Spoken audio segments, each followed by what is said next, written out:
हर हर महादेव।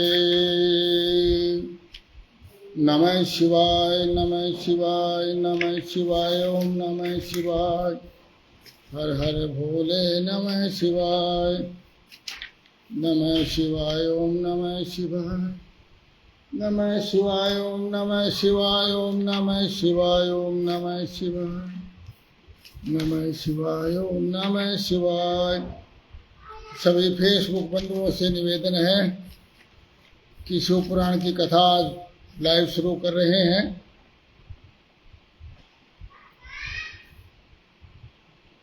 नारायण हरे नारायण हरे।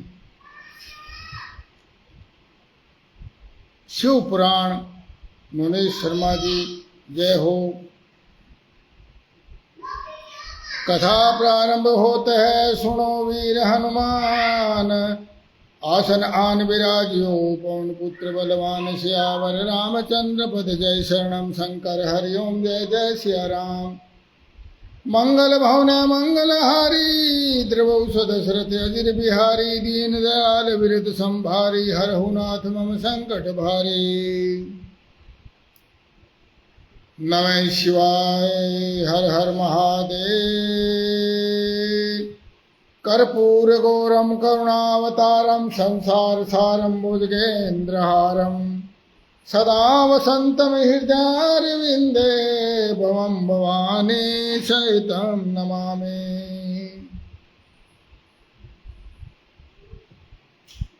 आदरणीय महानुभाव, आज से पवित्र श्रावण मास का प्रारंभ हो गया है और श्रावण मास में शिव महापुराण का पठन वाचन और श्रवण बहुत ही पुण्यकारी माने गए हैं। और वास्तव में भागवत पुराण, शिव पुराण, रामायण सारे ग्रंथ एक ही हैं। हमारे यहाँ त्रिदेवों की जो कल्पना की गई है वो तीन रूप ही हैं उस परम पिता परमात्मा के। वास्तव में तो वो निराकार है, निर्गुण है, परंतु उसके गुणीय रचना के आधार पर हम उनको त्रिगुण या त्रिदेव के नाम से पुकारते हैं और सभी एक हैं। परम पिता परमात्मा एक ही है, उसको ओम कह सकते हैं। ब्रह्मा विष्णु महेश में कोई भी नाम पुकार सकते हैं। राम कह सकते हैं, कृष्ण कह सकते हैं, सारा है एक ही तत्व।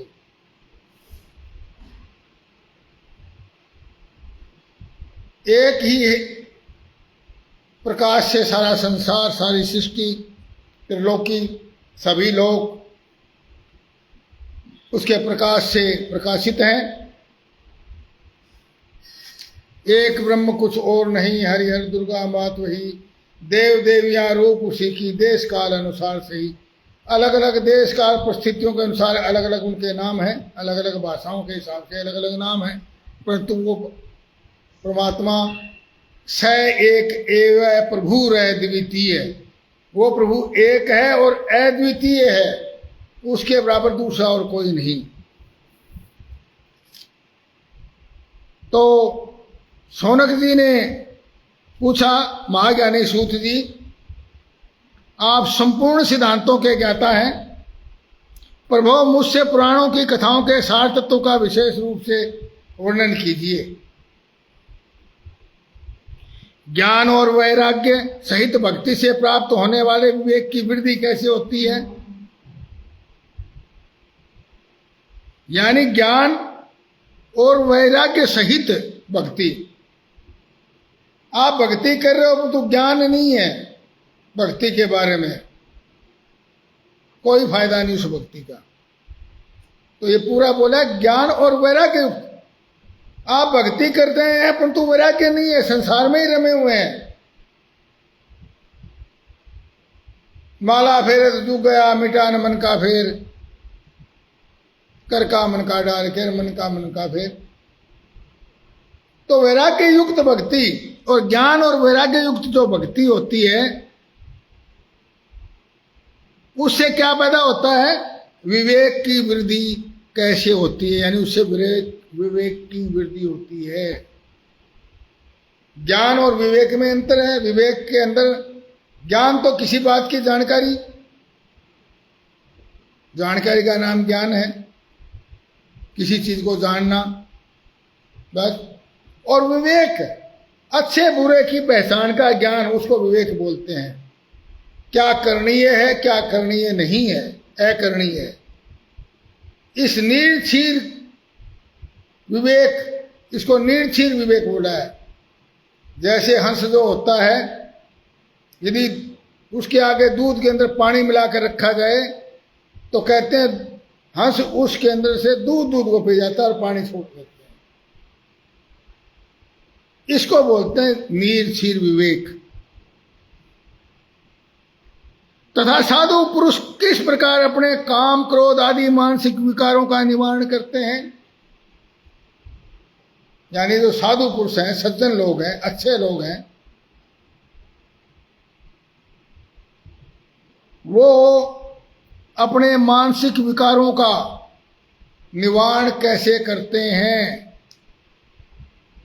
इसका अर्थ है कि मानसिक विकार होते हैं, यानी मन है वो विकारों का घर है ही है। मन के मते न चालिए, मन के मते अनेक।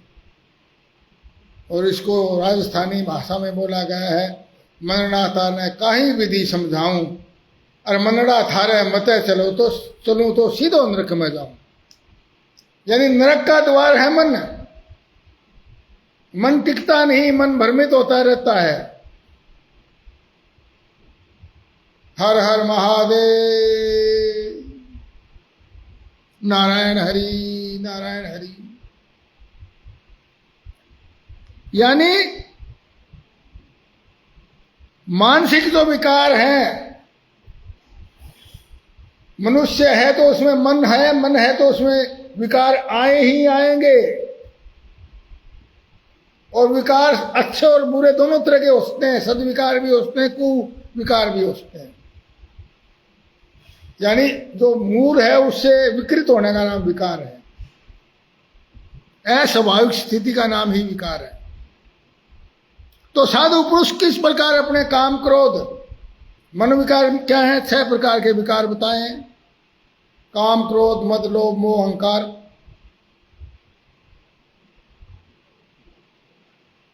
और बोले हे सूत जी, इस घोर कलिकाल में जीव प्राय आसुर स्वभाव के हो गए हैं। हर जीव मात्र जो है वो कैसे हो गए हैं? आसुरी स्वभाव के हो गए हैं। असुरों जैसा व्यवहार स्वभाव है उनका। उस जीव समुदाय को शुद्ध देवी संपत्ति से युक्त, शुद्ध किसका नाम है? जिसके अंदर देवी संपत्ति आ गई हो, उसी को शुद्ध बोलते हैं। और जिसमें देवी गुण नहीं हो वो अशुद्ध होता है, तो उसी को आश्री भाव बोलते हैं। तो इस जीव समुदाय को शुद्ध बनाने के लिए, यानी देवी संपत्ति से युक्त बनाने के लिए सर्वश्रेष्ठ उपाय क्या है? आप इस समय मुझे ऐसा कोई शाश्वत साधन नहीं कहा, भाई कोई साधन बताइए, नहीं, साधन तो बहुत है, परंतु शाश्वत साधन जो हमेशा सत्य रहे। अरुण सिंगल जी जय, हर हर महादेव। यानी कि ऐसा साधन जो शाश्वत हो, हमेशा लगातार रहे, शाश्वत अमल, सनातन चलता रहे, चिरंतन चलता रहे, लगातार चलता रहे, जो हमेशा ही सत्य हो, शाश्वत। शाश्वत साधन बताइए।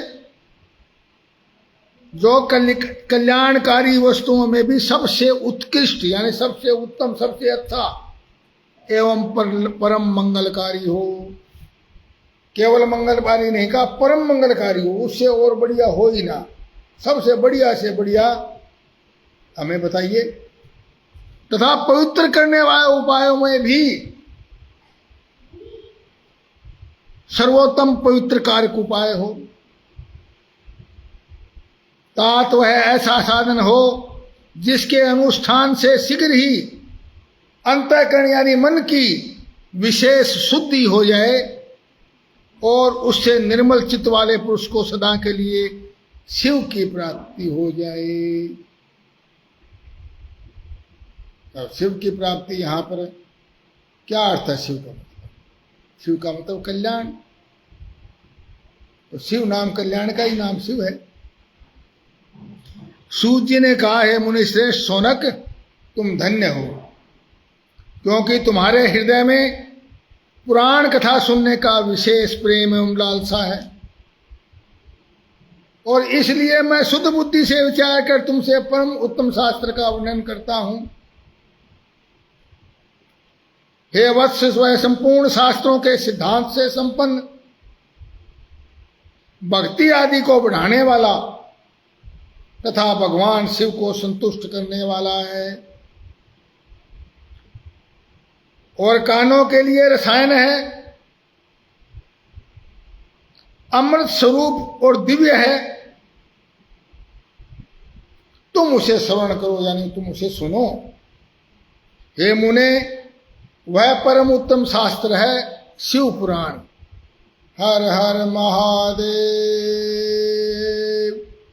नारायण हरे नारायण हरे नारायण हरे। और शिव पुराण जिसका पूर्व काल में भगवान शिव ने ही प्रवचन किया है स्वयं,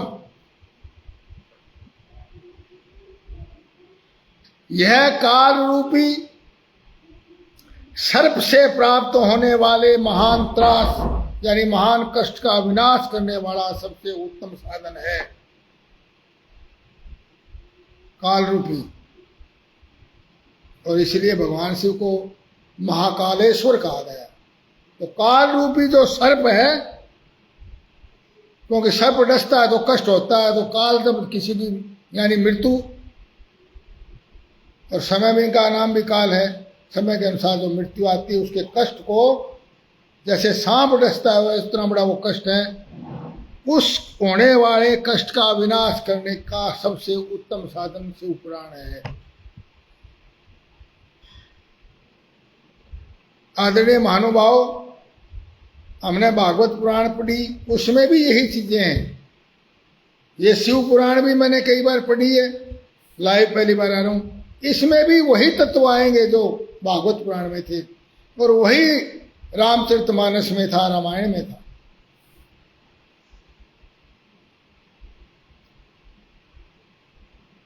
गुरुदेव व्यास ने सनत कुमार मुनि का उपदेश पाकर बड़े आदर से संक्षेप में ही इस पुराण का प्रतिपादन किया है। हम जानते हैं कि 4 वेद, 6 शास्त्र, 18 पुराण और असंख्य उपनिषदें हैं। महाभारत, इन सब का निर्माण, प्रतिपादन वेद व्यास जी ने किया है।